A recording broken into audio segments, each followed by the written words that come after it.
আল্লাহ তাআলার নিকট ইস্তেগফারের এত যে পাওয়ার যদি আপনি জানতেন। আল্লাহু আকবার। এই ইস্তেগফারের আমল করে অনেকেই অনেক গাড়ি বাড়ি ধন দৌলত টাকা পয়সার অধিকারী হয়েছে। অনেকের পরিবার সংসারে অনেক অভাব অনটন ছিল, অনেক দুঃখ কষ্ট ছিল, অনেক হতাশা ছিল, অনেক দুশ্চিন্তা ছিল, অনেক পেরেশানিতে পড়ে আছিল।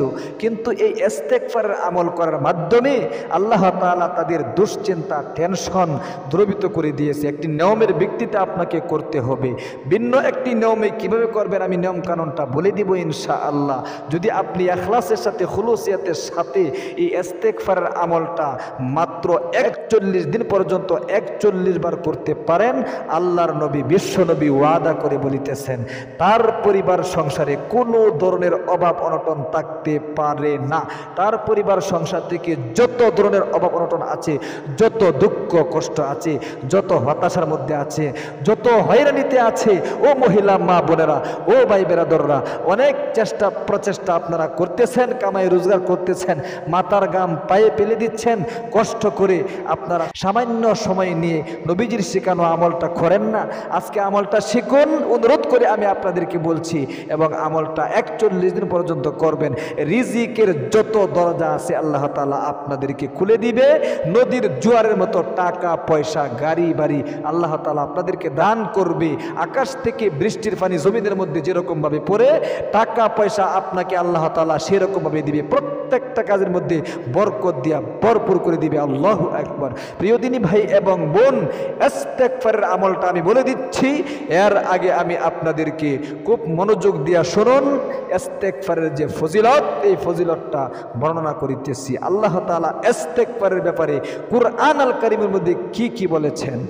প্রিয় দিনী ভাই এবং বোন, আল্লাহ রাব্বুল আলামিন সূরা নূরের এক আয়াতে সুস্পষ্ট ভাষায় বলেছেন, ওয়াতুবু ইলাল্লাহি জামিআন আইয়ুহাল মুমিনুনা লাআল্লাকুম তুফলিহুন। আল্লাহ রাব্বুল আলামিন কুরআন আল কারীমের মধ্যে সুস্পষ্ট ভাষায় বলে দিয়েছেন, ও আমার মুমিন বান্দারা, ও ঈমানদার বান্দারা, দুনিয়াতে যদি সফলতা অর্জন করতে চাও, আখিরাতে যদি সফল হতে চাও, আমার নিকট ইস্তেগফার করো, ফিরে আসো। ইস্তেগফার শব্দের অর্থ ফিরে আসা, তওবা করা মানে ফিরে আসা। আল্লাহু আকবার। আমার দিকে ফিরে আসো, অর্থাৎ আমার যে সমস্ত বিধিবিধানগুলো তোমাদের মধ্যে আমি তোমার নবীর উপর আরোপিত করেছি, তুমি কি তোমার নবীজির সুন্নত তরিকায় সেগুলোকে মানতেছো কিনা? যদি মানতে পারো, অবশ্যই অবশ্যই আমি আল্লাহ রাব্বুল আলামিনের নিকট যদি মেনে চাইতে পারো, আল্লাহ রাব্বুল আলামিন সাথে সাথে তোমার চাওয়া এবং পাওয়াকে কবুল করে নিব। আল্লাহু আকবার। সাহাবায়ে কেরাম দোয়া করলে বন্ধ করে গুলি মিস হতো, কিন্তু সাহাবায়ে কেরামের দোয়া কখনো মিস হতো না। যা চাইতেন তারা তাই পাইতেন। তাদের একটা অভ্যাস ছিল, তারা ইখলাসের সাথে আমলগুলো করত, খুলুসিয়াতের সাথে করত। আমরা আমল করি আর একজনের সাথে কথা বলি, আমরা এই দিক দিয়ে আমল করি, ওই দিক দিয়ে অন্য আরেকজনের সাথে কথা বলি। এরকম ভাবে আমল করলে সারা জীবন শুধু আমল করেই যাবেন, একটা আমলও আপনার জীবনে কবুল হবে না। এই জন্য প্রিয় দিনী ভাই এবং বোন, আসুন আমলটা কিভাবে করবেন, কোন সময় করবেন, খুব গভীরভাবে মনোযোগ দিয়ে শিখতে থাকুন। এশারের নামাজটা পরে আপনাকে আমলটা করতে হবে। অনেকেই কিন্তু আবার শুধু আমল করে, এশারের নামাজটা পরে আপনি আমলটা করে ঘুমিয়ে যাইবেন, কথাবার্তা বলতে পারবেন না। খুব মনোযোগ দিয়ে আমলটা শিখুন। সর্বপ্রথম আপনি এশারের নামাজটা আদায় করতে হবে। অনেকে নামাজ পড়ে না, নামাজ না পড়লে সারা জীবন আমল করলে আপনার একটা আমলও কিন্তু কবুল হবে না, শুধু করেই যাবেন আমল। আপনার জীবনের 40 বছর 50 বছর এমনকি সারা জীবন চলে যাচ্ছে, আপনি আমল করছেন, একটা আমল এখনো পর্যন্ত কবুল করাইতে পারলেন না। এর মানে হলো আপনি 5 ওয়াক্ত নামাজ পড়েন না। সময় মতো 5 ওয়াক্ত নামাজ যে ব্যক্তি পড়বে, নবীজি হাদিসে বলেছেন তার রিজিকের অভাব কোনো সময় থাকবে না।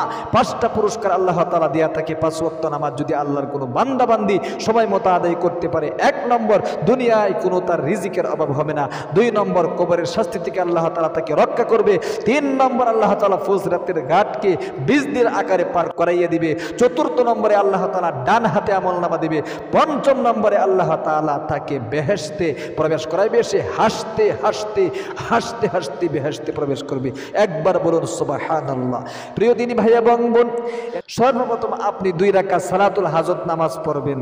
সালাতুল হাজত নামাজের নিয়তটা অবশ্যই আপনারা জানেন, নিয়ত না জানলেও কোনো সমস্যা নেই, বাংলাতে বলবেন আমি 2 রাকাত সালাতুল হাজত নামাজ পড়িতেছি, আল্লাহু আকবার, এরকম মিনাত করলেই হবে। 2 রাকাত অন্য নামাজের মতো 2 রাকাত সালাতুল হাজত নামাজ পড়ে আপনাকে নির্দিষ্ট জায়গার মধ্যে বসে চক্ষুগুলো বন্ধ করতে হবে, আগে একদম আল্লাহ তাআলার দিকে মুতাওয়াজ্জু হতে হবে। ও মহিলা মা বোনেরা খুব মনোযোগ দিয়া শুনুন, ও ভাই বেরাদররা খুব মনোযোগ দিয়া আমলটা শিখুন। একদম এরকমভাবে মনোযোগী হয়ে আল্লাহ তাআলার দিকে ইখলাসের সাথে, খুলুসিয়াতের সাথে, খুশু খুজুর সাথে, বিনয়ী হয়ে আল্লাহ তাআলার দিকে আপনি মনে মনে বলবেন, ওগো আল্লাহ, অনেক দুঃখ কষ্টে আছি, অনেক পেরেশানিতে আছি, অনেক হতাশার মধ্যে পড়ে আছি, অনেক ঋণগ্রস্ততার মধ্যে পড়ে আছি, অনেক দিন ধরে চেষ্টা করতেছি, কামাই রোজগারে কোনো অবস্থাতে বরকত পাচ্ছি না। তুমি যদি আমার পরিবার সংসারে শান্তির ব্যবস্থা না করে দাও, তাহলে অবশ্যই আমি কোথায় যাব? তুমি ছাড়া তো আমার আর কোনো মনিব নাই। নি'মাল মাওলা ওয়া নি'মাল ওয়াকিল, তুমিই তো আমার মনিব, তুমিই তো আমার কর্ম বিধায়ক। আল্লাহু আকবার। এরকমভাবে আপনাকে মনে মনে এগুলো বলে সর্বপ্রথম আপনি নবী করিম সাল্লাল্লাহু আলাইহি ওয়াসাল্লামের পর ছোট্ট একটি দরুদ শরীফ 3 বার পাঠ করতে হবে। 3 বার পাঠ করবেন, খুব মনোযোগ দিয়ে আমি স্ক্রিনের মধ্যে দিয়ে দিচ্ছি, একবার পাঠ করাইয়া সহিহ শুদ্ধ উচ্চারণটাও শিখাইয়া দিচ্ছি। আল্লাহুম্মা সাল্লি আলা মুহাম্মাদিন কুল্লামা যাকারাহুল যাকিরুন ওয়াসাল্লি আলা, বলেন ওয়াসাল্লি আলা মুহাম্মাদিন কুল্লামা ওয়াফালা আন যিকরিহিল গাফিলুন। এইরকম ভাবে আপনি 3 বার পাঠ করবেন এই দুরূদ শরীফটা। এরপরে আপনাকে অবশ্যই কিন্তু ছোট্ট একটি ইস্তেগফার, আল্লাহু আকবার, এই ইস্তেগফারটা আপনাদেরকে 41 বার পর্যন্ত পাঠ করতে হবে ইনশাআল্লাহ। খুব মনোযোগ দিয়ে গভীরভাবে আপনারা আমলটা শিখুন। ছোট্ট ইস্তেগফার হলেও কি হবে, ইস্তেগফারের পাওয়ারের ব্যাপারে আপনি যদি জানতেন, আপনি উঠতে বসতে চলতে ফিরতে সদা সর্বদাই আপনি ইস্তেগফারের আমল করতেন। বেশি আমল আপনাকে করতে হবে না, ইখলাসের সাথে ছোট্ট আমল করলে আল্লাহ তাআলা সাথে সাথে কবুল করে আপনাকে গাড়ি বাড়ি ধন দৌলত টাকা পয়সা সব দিয়ে দিবে। আল্লাহু আকবার। তাহলে আমার সাথে সাথে ইস্তেগফারটা কয়েকবার পাঠ করুন। আস্তাগফিরুল্লাহ, আস্তাগফিরুল্লাহ, 41 বার কিন্তু পাঠ করতে হবে। আস্তাগফিরুল্লাহ, আস্তাগফিরুল্লাহ, আল্লাহু আকবার। পরে ঋণ পরিশোধ করার জন্য ছোট্ট একটি দোয়া নবীজি শিক্ষা দিয়েছেন, সেই দোয়াটিও আপনি কিন্তু 3 বার পাঠ করবেন। একবার পাঠ করাই আমি স্ক্রিনের মধ্যে দিয়ে দিচ্ছি, সহিহ শুদ্ধ উচ্চারণটাও শিখিয়ে দিচ্ছি। আল্লাহুম্মা কফিনি بحلالك عن حرامك وأغنني بفضلك عمن سواك। এরপরে সর্বশেষে আবারও 3 বার সেই দুরূদ শরীফটা পাঠ করবেন। একবার পাঠ করে দিচ্ছি। আল্লাহুম্মা সাল্লি আলা মুহাম্মাদিন, বলেন মুহাম্মাদিন কুল্লামা যাকারাহুল যাকিরুন ওয়াসাল্লি আলা মুহাম্মাদিন কুল্লামা গাফালা আন যিকরিহিল গাফিলুন। এরপরে আপনি সর্বশেষে মুনাজাত করবেন। খুব মনোযোগ দিয়ে শিখুন মুনাজাতে কি কি শব্দ বলে আল্লাহ তাআলাকে বলতে হবে। আলহামদুলিল্লাহি রাব্বিল আলামিন ওয়াসসালাতু ওয়াসসালামু আলা আশরাফিল আমবিয়াই ওয়াল মুরসালিন ওয়া আলা আলিহি ওয়া আসহাবিহি আজমাইন। আল্লাহ তুমি দেখো, নজর করে আমি তোমার এক গুনাহগার বান্দা, জীবনের যৌবনের যত কঠিন কঠিন গুনাহ রয়েছে সবগুলো আমি করে ফেলেছি, আমার কোনো গুনাহ আর বাকি রইল না, সব গুনাহগুলো মাফ করে আমাকে নিষ্পাপ করে দাও আল্লাহ। পরিবার সংসার নিয়ে অনেক অভাব অনটনের মধ্যে পড়ে আছি, অনেক দুঃখ কষ্টে আছি, অনেক হতাশার মধ্যে আছি, অনেক ঋণগ্রস্ততার মধ্যে আছি, কামাই রোজগারে বরকত পাচ্ছি না। আল্লাহ তুমি আমার পরিবার সংসার থেকে যত ধরনের অভাব অনটন দুঃখ কষ্ট পেরেশানি হতাশা ঋণগ্রস্ততা সব কিছু দূরীভূত করে কামাই রোজগারে বরকত দান করো আল্লাহ। স্বামী স্ত্রীর মিল নেই, মোহাব্বত নেই, ভালোবাসা নেই, ভালোবাসা দান করো আল্লাহ। সন্তান কথা শুনে না, সন্তানদেরকে তুমি কথা শোনার তৌফিক দান করিয়া দাও আল্লাহ। অনেক দিন ধরে চাকরির জন্য চেষ্টা করিতেছি, চাকরির ব্যবস্থা হচ্ছে না, একটা চাকরির ব্যবস্থা করে দাও আল্লাহ।